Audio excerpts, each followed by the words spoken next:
So hi everyone, thank you all so much for coming today. This is YouthServe NYC's 26th speaker, which is really exciting.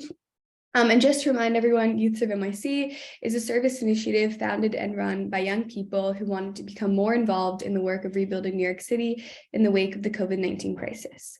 YouthServe NYC is a way to engage peers in service and in social justice. So today we are so happy and fortunate to welcome Elisabeth Benjamin, the Vice President of Health Initiatives at the Community Service Society, where she supervises health policy, health advocacy, and more. Founded in 1939, the Community Service Society of New York has worked to promote economic opportunity for New Yorkers, helping to create an equitable city and state. So thank you again so much for joining us today. We are so excited to hear about your work and anything else you'd like to share. And just to remind everyone, like I just said, later when we do questions, if you have any, you can just type them in the Q&A function or chat them to me personally, and I will read them aloud. So thank you again so much, and over to you. Hi. So I'll tell you a little bit about the program that at the Community Service Society has many programs. We have a health department, we have a program services department, and we have a policy department, and we have a legal/reentry department. But I really run the largest department, which is the health initiatives department. And we have sort of an approach that's kind of unusual for a nonprofit. We call it our three-legged stool approach, where we provide direct services, we conduct pretty sophisticated policy advocacy, and then we also policy analysis, and then we also do advocacy, meaning lobbying. And so I'd like to start with the first part of that leg of the stool, which is the direct services. We help over 130,000 New Yorkers every year enroll in a coverage, usually Medicaid, which is the program for low-income people, or the Essential Plan, which is a program for slightly higher income people, or the marketplace coverage. You might know that as Obamacare. And we also help people who are like seniors deal with their different kinds of insurance that they need. And so we sort of provide wall-to-wall enrollment services. But the other piece of that work is we also help people when their insurance isn't working for them. So for example, when an insurance company says no to something, or when they have a gap in insurance coverage. And in order to access healthcare in the United States, most people are required to have insurance. Hospitals do have an obligation to help people in emergencies, but it isn't always easy. The problem is in our sort of pro-market insurance system and healthcare system, a lot of people can't afford coverage. And so what we've seen, we identify like affordability issues, and that's why we have a program called the Essential Plan, because when we see problems that our clients are having through the direct service operations, we then go and work with our policy team, and I sort of run all three of these health teams. And the policy teams will do like a super complicated analysis. We'll go out and raise money from a foundation, we'll hire an actuary or an expert, or sometimes we can just do it ourselves. And generate pretty sophisticated reports saying, look, this is what we've observed anecdotally from our clients. Let's do the quantitative analysis to figure out, like to measure the nature and extent of that problem and document it. The last pillar is the advocacy pillar, which is, working with other community-based organizations and going to Albany. I want to mention on the direct service side, the way we provide that is through our live answer helpline. But we also go out and bundle state contracts and kind of curate a group of community-based organizations like Make the Road New York, or South Asian Council for Social Services, or the Adirondack Health Institute. So we have community-based organization partners, around 50 of them in every county of the state, so that we're building local healthcare advocacy capacity. That's very important to us. So number one is to do a good job serving individual patients, but number two is building capacity inside communities and strengthening communities themselves, hence our name, Community Service Society. So I'd like to give one example of how our model works, and then I'm going to close. So a couple of years ago, we saw a 64%, we run our data all the time. Every client we help, we enter into our secure, confidential database, but then we run the high level quant on that data. And what we noticed was there was a 64% increase in medical debt cases. And we're like, that's interesting. And so we then went and we started hearing that a lot of people were starting to get sued by nonprofit hospitals. And we were really surprised by that, because every nonprofit, first of all, every hospital, all 210 in the state, are nonprofits by law. That means they're supposed to be a charity like us. Community Service Society doesn't go around suing our clients. Why would they sue their clients? And we were sort of surprised by that, especially since under state law, they're supposed to have a hospital financial aid application. And so we're like, what's the disconnect? And P.S., these hospitals get $1 billion a year to offset their uncompensated care losses and to incentivize them to offer financial aid. So we're like, something isn't working here. So we went and researched every single county database. There are 62, and looked for every single hospital in every single county database and identified 54,000 lawsuits. And in fact, 5,000 were brought during the pandemic when the courts were effectively closed. So patients couldn't go. They were having, automatic electronic filing of claims, which wasn't fair to people because people couldn't actually go physically to defend themselves. So that was pretty bad. That one, actually, we worked with the Pulitzer Prize New York Times investigative reporter named Brian Rosenthal, and that report, we ended up issuing these series of reports called Discharge into Debt, and that one was hospitals sue during the COVID pandemic, and that ended up on the front page of the New York Times. But the press loves the issue of medical debt. All of us experience the complexity of medical billing that are grown-ups. All of us who are grown-ups, you guys probably do not, which is good. I'm glad. You should be insulated from the hell of medical billing. And so we just, kept issuing all these reports, showing like, why are hospitals suing people for $1,900 when they get millions? Each individual hospital gets, they're suing people for less than they're actually getting from that $1 billion pool. Is that fair? And so then we took these reports, we got a lot of press, but we also worked in coalition, and we worked with the AARP and Consumer Reports and the Hispanic Federation and Make the Road New York and all these different grassroots, Citizen Action New York, all these grassroots organizations, and launched a campaign. And we went to Albany, and so far we've been very successful. We've passed 5 laws in 3 years to better protect consumers from medical debt. So the first one, hospitals had all medical providers had 6 years to sue patients. People don't even remember what insurance they had 6 years ago. That's now 3 years that they can sue people. Hospitals could charge 9% interest. Well, these are all charities. What are they doing? Charging like the highest interest rate in the land. So that got knocked down to 2%. Hospitals could take liens on people's homes after they sued them and won, and garnish their wages. We showed that the hospitals were disproportionately suing low-income people and majority minority zip codes, or disproportionately minority zip codes. And we're like, what?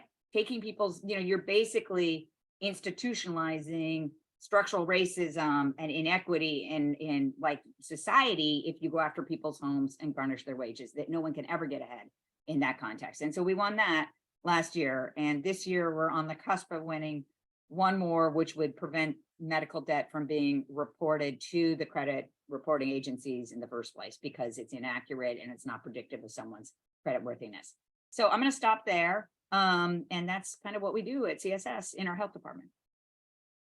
Thank you so much. That was great. So I will start with a few of my own questions. And then again, if anyone has others, they can put them in the Q&A or chat them to me. So my first question is actually just more about you, but could you talk a little bit about your background and your career and what led you to CSS? Oh, wow. Okay. That's a long story. I started out, everybody in my family's lawyers. I never wanted to be a lawyer. So we have one doctor. So I started out in college. I went to Brown University.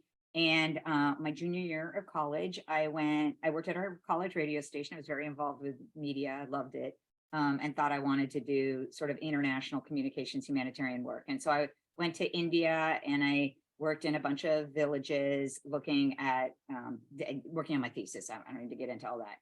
And what I realized working in India in the 80s was I didn't really want to do international development work. I really wanted to work on public health. And so I came back and applied to graduate schools, graduated from college and went straight to Harvard School of Public Health, where I studied health policy management. I got there, immediately realized it was a mistake because it was all a bunch of doctors and it was like a doctor's finishing school. And I really didn't like it. It was very top down. And so I like took a pause and I went and worked for Catholic Relief Services, kind of doing more humanitarian work in Morocco, Tunisia, the Philippines, and then came back, finished the master's in public health. When I was in the Philippines, it was the first year after Ferdinand Marcos had been thrown out of power, and there were 7 coup attempts. And I was really impressed by the lay workers in the Catholic Church that were doing, human rights work. And so then I thought, well, okay, I'll suck it up and become a lawyer like everyone else in my family. And so after doing another stint for a year in India, I thought I'd also started the Health and Human Rights group at Harvard School of Public Health. So I was really involved with health and human rights, and I thought that's what I wanted to do. So then I went to Columbia Law, and I realized all the human rights groups at that time thought that health and human rights is what the communists did and the Eastern Bloc did, and they wouldn't do that, only civil and political rights. And I was like, oh my goodness, this is so pathetic. I'm just going to work on healthcare in America. And so I started out in the South Bronx at Bronx Legal Services, and then went to the Legal Aid Society and founded the health law unit there, and did on a bunch of class actions, for example, establishing the rights for lawful immigrants to have access to health coverage in New York State.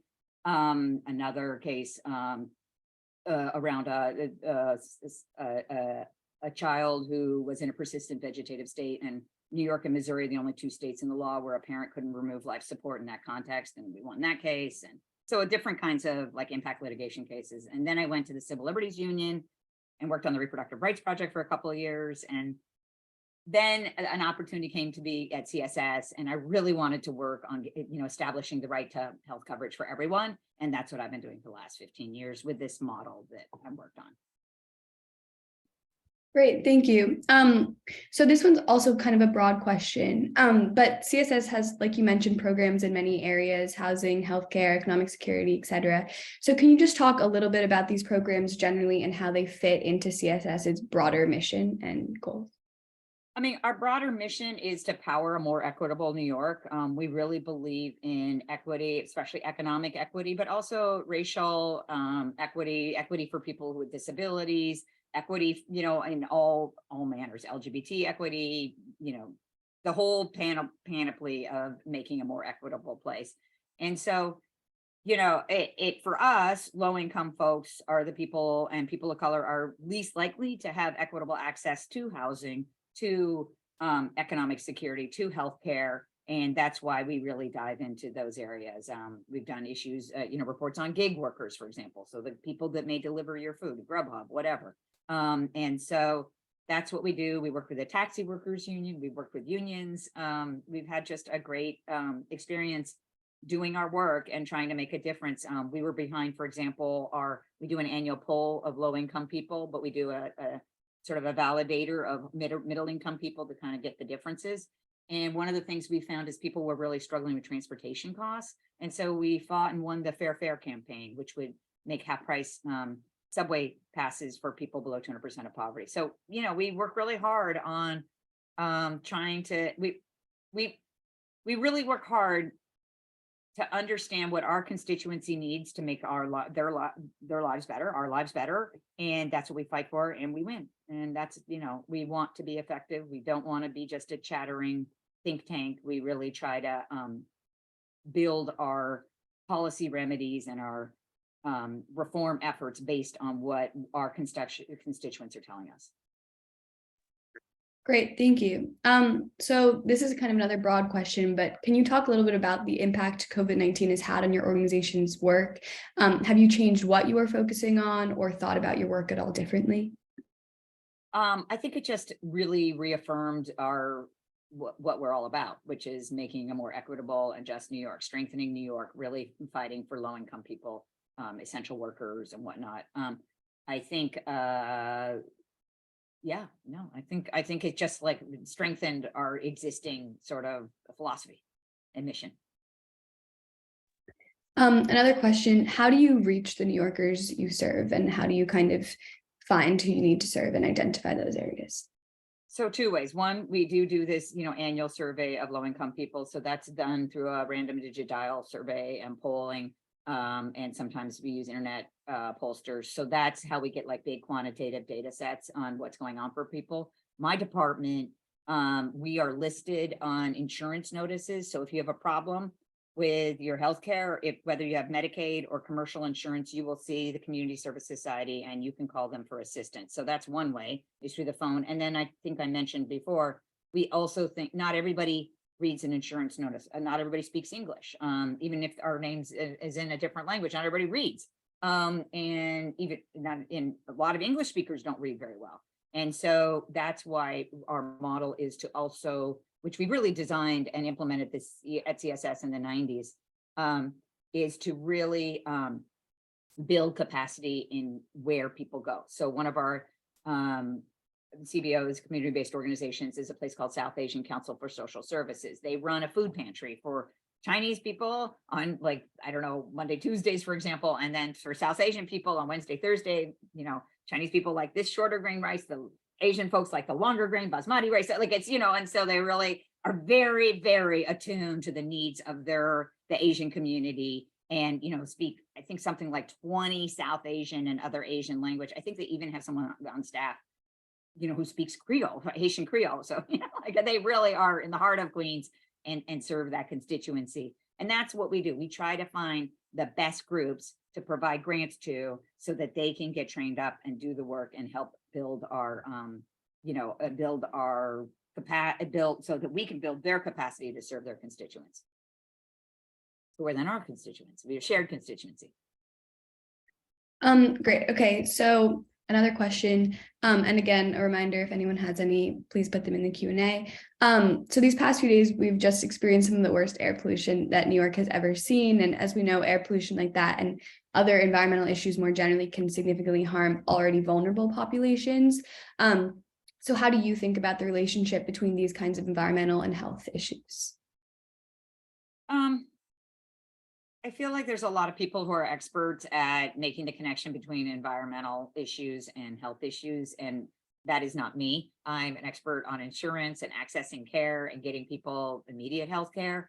One of the ways that we do see a problem and that we do write about quite a bit is we have our healthcare system, which is a market-driven system, has really gone out of its way since some policy measures were taken in the 90s that that shifted from having a state-regulated hospital system to, in terms of reimbursement, to a pro-market, free market, deregulated insurance system. And the result of that is, in New York State, we went from having 75,000 beds to 55,000 beds. So we lost a third of our hospital bed capacity, and we issued a report showing and documenting that where we lost that capacity was in places like Queens. So there will be, you know, one hospital bed per whatever it is, 6,000 people in Queens, and one hospital for every 1,000 people on the Upper East Side, where your Brewerly School is located. And so where more white people live compared to Queens, which is a much more racially and ethnically diverse community. So we talk a lot about that. We talk about that in terms of structural racism. And I think as we have more and more pandemics, more and more environmental catastrophes, that the misallocation of healthcare resources will continue to be an issue that we talk about and try to work on. The way in the wake of the COVID, we had the idea that before hospitals go with projects to our state hospital planning council called the Public Health and Health Planning Council, they should be required to do, instead of like an environmental impact, you may have heard of that in the environmental context, we say they should have to do a racial equity impact.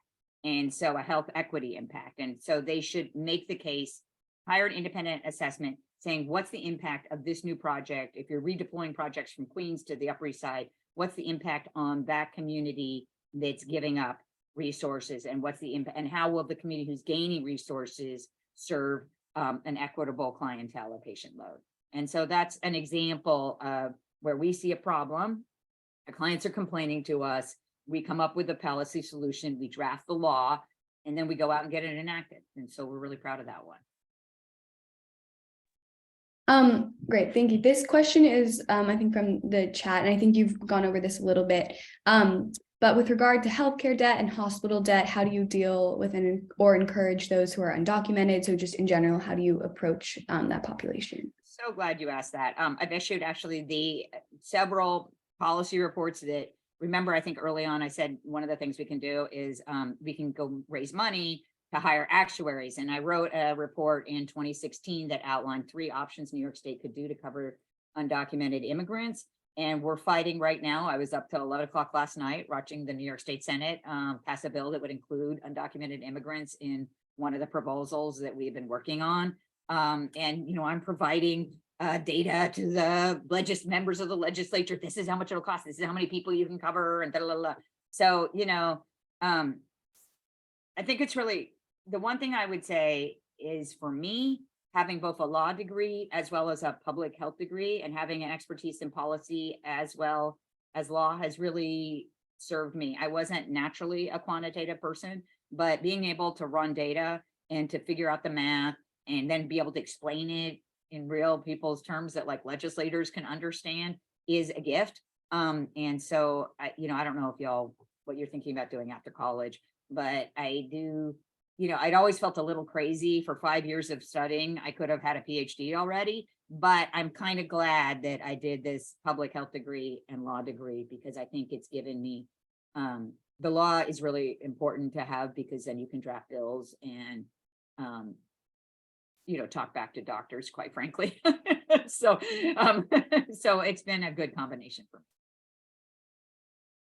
Great, In thank you. an informed way. I mean, I just, you know, it's not like I'm a smart aleck, but you know, you can have a reasonable conversation. Great. I think we have time for a few more questions. So one question is, do you think about or work on the connection between inflation and rising prices of healthy food and nutrition and health, and kind of that part of health access? We don't work a lot on foods insecurity. That's just sort of a step too far for us. Although our program services department does work on training people on food stamps applications and how to do it. So, you know, parts of CSS works on food insecurity. But we don't run a pantry. Many of the organizations we fund do run food pantries and do really address sort of the broad scale of social determinants of health. Our expertise is in healthcare, and, you know, I wouldn't want to opine on food insecurity without really learning a lot more. But it's a good question. This is kind of going back to what you were just talking about with data. You've talked a lot about data, which is very powerful, but for advocacy, stories are also important and powerful. So how do you kind of work to combine the two? Great question. We started a We the Patients social media platform where patients can video themselves, or we video patients telling their stories. And in fact, I think it would be really nice if I put the link. I have a 1-minute video that maybe I could share with you all right now on patient stories. And that might be a nice way to end. Hold on one second. Let me think. Okay. Stories. Okay. Can I share my screen? There might be a tiny little delay, but Yeah, I think you should. it's nice. Okay. Yeah. Oh, you have to, okay, thanks. Host disabled participant screen sharing. Okay. And yet it's still not letting me do it. Here, try that. There we go. Okay.